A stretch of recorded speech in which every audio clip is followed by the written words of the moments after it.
नमस्कार बच्चों, आज मैं आपके लिए लेकर आया हूँ कक्षा 10 की पाठ्य पुस्तक क्षितिज का पाठ राम लक्ष्मण परशुराम संवाद, जिसके कवि हैं कवि तुलसीदास जी। बच्चों, इससे पहले वाले वीडियो में मैंने इस पाठ की 3 चौपाइयों को आपको बताया, पढ़कर बताया, सुनाया, समझाया। यदि आपने उस वीडियो को अभी तक नहीं देखा है तो इस वीडियो के डिस्क्रिप्शन में जाकर दिए गए लिंक पर क्लिक करके आप उसे देख सकते हैं। उसके बाद आप इस वीडियो के सुनोगे तो कुछ ज़्यादा समझ में आएगा। तो चलो बच्चों, पहले प्रसंग में हमने आपको बताया था कि सीता स्वयंवर में जब राम द्वारा शिव धनुष को भंग कर दिया जाता है तो मुनि परशुराम जी को जब यह समाचार मिलता है तो वे क्रोधित होकर वहाँ आ जाते हैं और शिव धनुष को खंडित देखकर वे आपे से बाहर हो जाते हैं, यानी गुस्सा हो जाते हैं और राम के विनयपूर्वक समझाने पर भी नहीं मानते। इसके बाद परशुराम अपने क्रोध भरे वाक्य लोगों को सुनाते रहते हैं, क्रोध भरे वचन राम लक्ष्मण को सुनाते रहते हैं, उनके गुरु विश्वामित्र को सुनाते रहते हैं। इसके बाद लक्ष्मण भी उनके कठोर वचनों का उत्तर अपने व्यंग्य वचनों से देते रहते हैं। आइए बच्चों, अब इस प्रसंग में हम आगे बढ़ते हैं। चलिए बच्चों, पढ़ते हैं। कौशिक सुनऊ मंद येऊ बालकु, कुटिल काल वस निज कुल घालकु। कौशिक है विश्वामित्र। घालकु अर्थात नाश करने वाला।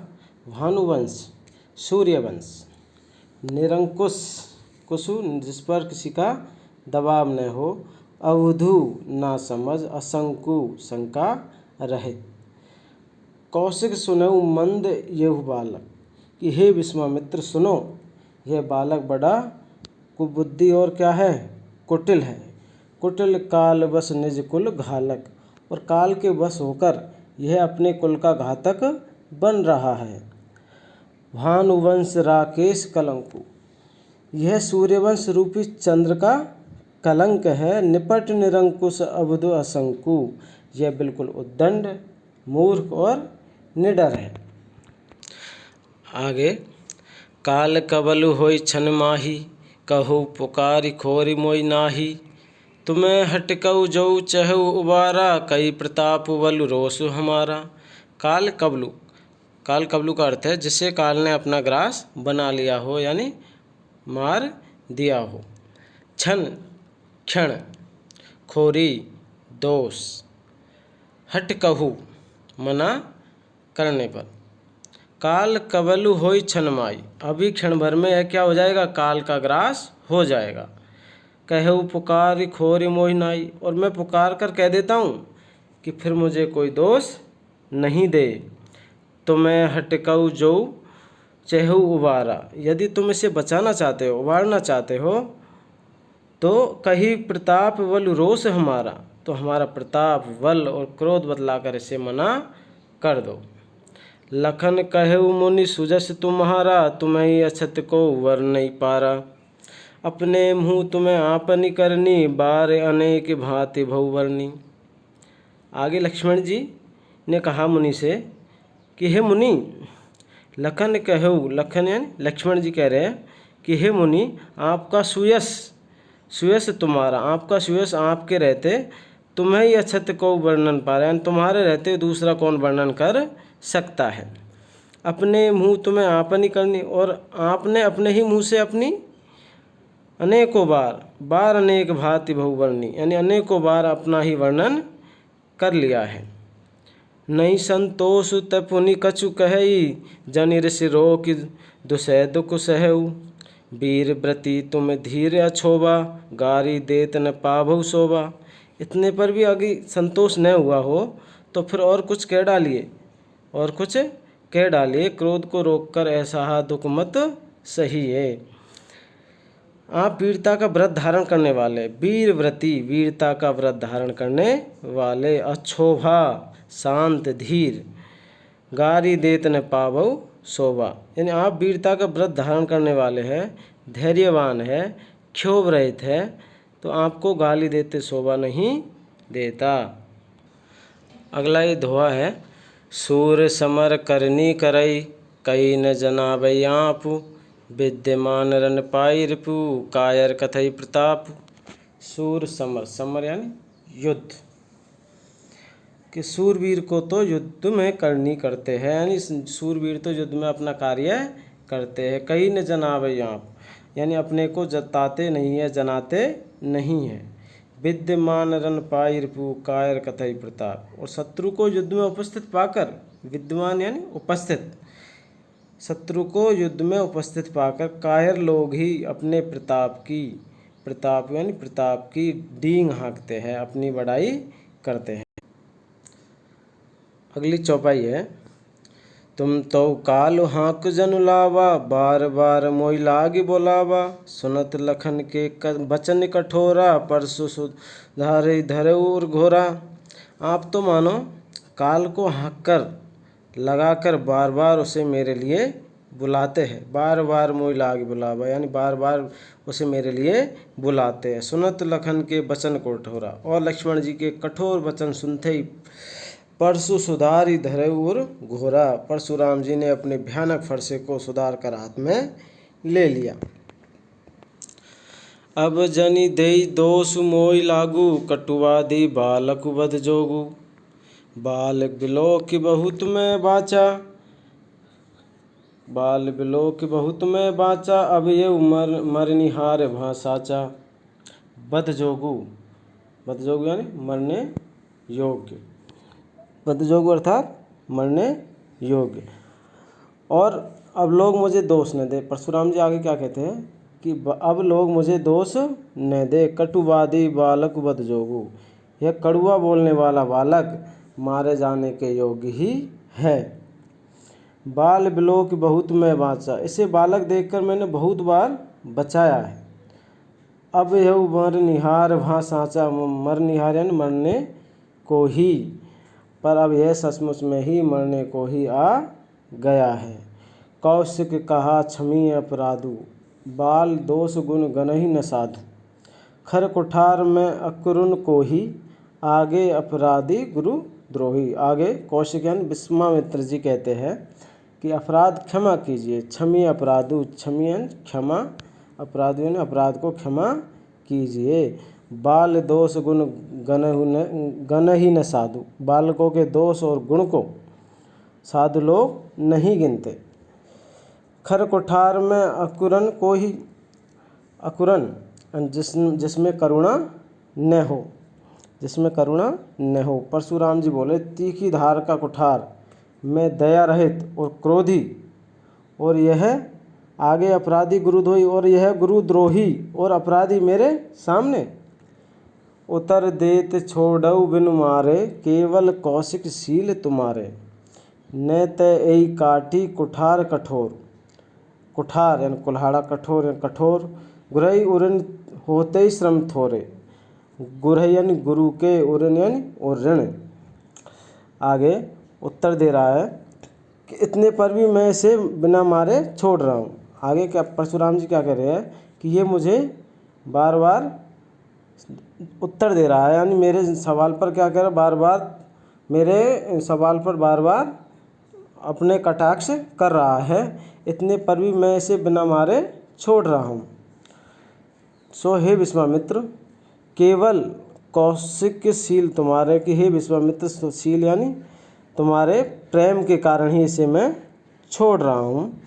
न तई काटी कुठार कठोरे, नहीं तो इसे इस कठोर कुठार से काट कर गुरई उऋण होते श्रम थोड़े, और थोड़े ही परिश्रम से, थोड़े यानी थोड़े ही परिश्रम से गुरु से उऋण हो जाता, यानी गुरु के ऋण से उऋण हो जाता। अगला दोहा है, गादि सुनु कह हृदय हसी, मुनि हरि हरि सूज, हरि हरि सूज। आय मैं खान न ऊख में, अजऊ न बूझ अबूझ। हरि हरि हरे यानी हराई हरा। गादि सुनु, गादि सुनु का अर्थ क्या है? गादि सुनु का अर्थ होगा यहाँ पर गाधी के पुत्र, यानी अर्थात विश्वामित्र के। हे विश्वामित्र, विश्वामित्र जी ने अपने हृदय में हंसकर कहा कि हे मुनिवर, गादि सुनु कह हृदय हंसी, यानी विश्वामित्र जी ने अपने हृदय में हंसकर कहा कि हे मुनि कि हरिहर सूझ के आपको हरा ही हरा सूझ रहा है। अपनी हृदय में हंसकर कहा, अर्थात सर्वज्ञ विजयी होने के कारण, यानी सभी जगह विजयी होने के कारण श्री राम और लक्ष्मण को भी ये क्या समझ रहे हैं, साधारण क्षत्रिय ही समझ रहे हैं।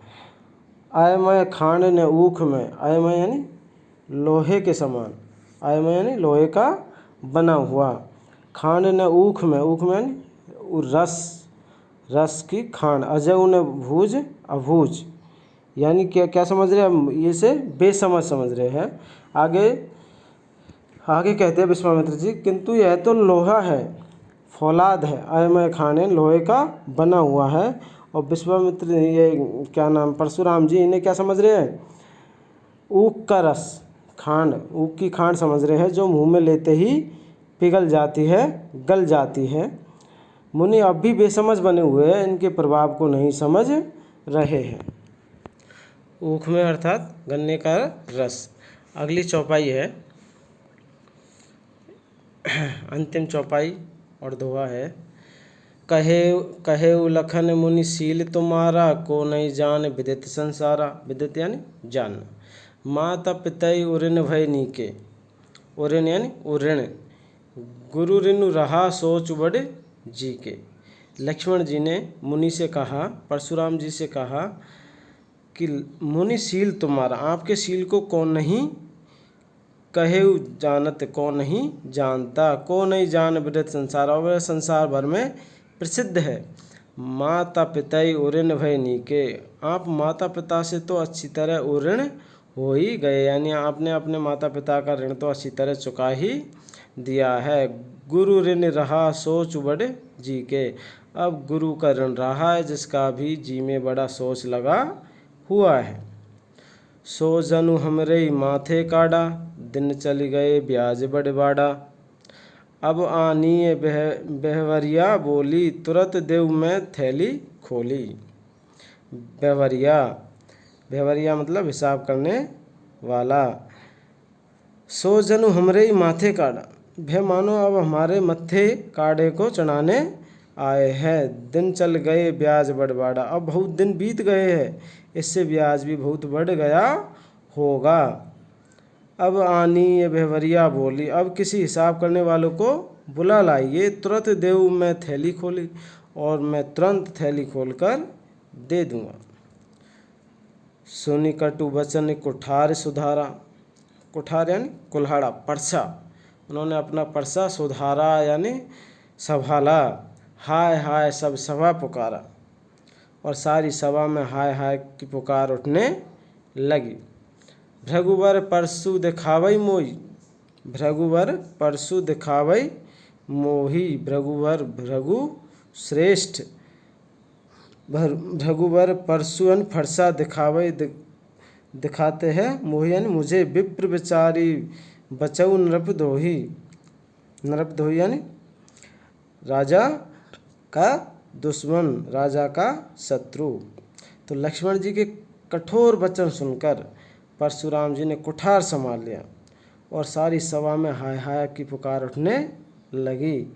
फिर लक्ष्मण जी ने कहा कि हे भृगुश्रेष्ठ, भृगुवर परसु दिखावई मोई, हे भृगुश्रेष्ठ आप मुझे परसा दिखा रहे हैं, पर हे राजाओं के शत्रु, नृपद्रोही यानी राजाओं के शत्रु, मैं ब्राह्मण समझकर बचा रहा हूँ।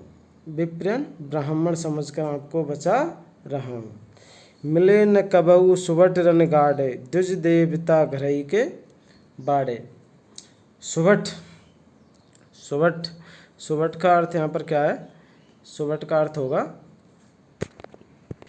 रणधीर या बलवान। अनुचित कही सभी लोग पुकारे, रघुपति से नहीं लखन निवारे, निवारे यानी मना करने पर। मिले न कबहु सुबट रणगाड़े, कि आपको कभी रणधीर बलवान वीर पुरुष नहीं मिले।